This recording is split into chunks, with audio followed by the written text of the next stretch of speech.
Hello, good morning, everyone. Welcome back to 366 Days of Hope. My name is Pearl, and I'm here to share our next topic: how often should I train?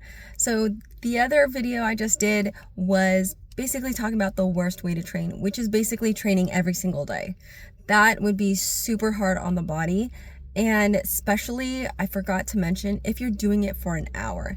That is extremely terrible to do to your body. And the reason for that is because if you're training every single day for an hour, you are going to build up lactic acid. You could put uric acid into your body because your kidney has to flush out all that protein. And not only that, your body is then going to have to deal with the central nervous system being constantly under stress, which obviously is really bad. So what are the best ways to train? Well, how often should you be training?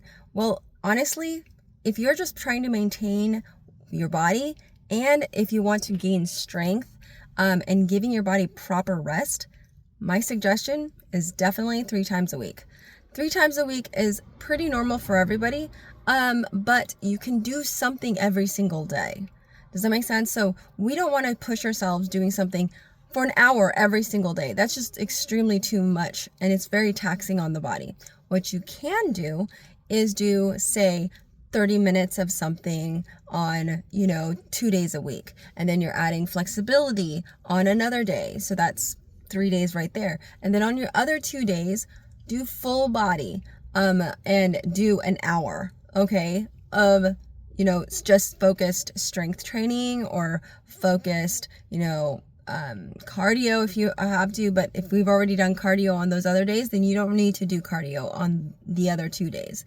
But I would say definitely training 3 days a week, specifically on like strength training, whether you're doing full body, but split those days so you have ample time to rest.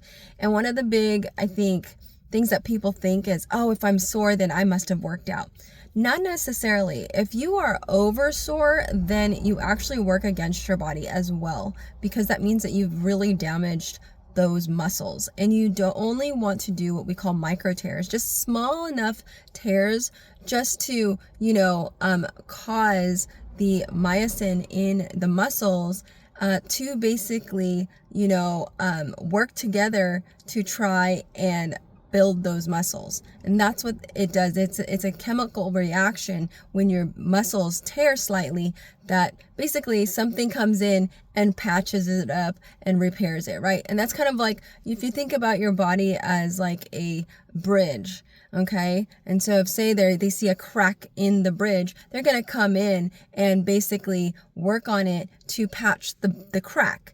Well, that's kind of what you're doing. You want to just crack the muscles. You don't want to rip it open, because then one, that's going to work against you. That means a longer time of not training, because now you've gone to a state where you've injured your muscles and you have to not use those muscles. But if you have like a little crack, can you still use it? Yes, absolutely. You can still train, but you have to be mindful not to overdo it. And you want to be thinking about, well, what body parts am I working, if you are considerate of like what your specific goals are and what you're going to try and train. So I hope that kind of gives you a little bit of perspective on like maybe how to train and how often to train. So train with a specific goal in mind and train wisely to not get yourself injured, and rest. Your body in recovery does more work than when you're actually exercising, guys. I can't even emphasize that enough. I remember when I used to run like every single day, and the one day I would take to just rest, and sometimes I would have to rest 2 days because I've damaged my muscles. So when I would take that rest and I would go back into running, I would notice a significant change in my speed, my endurance.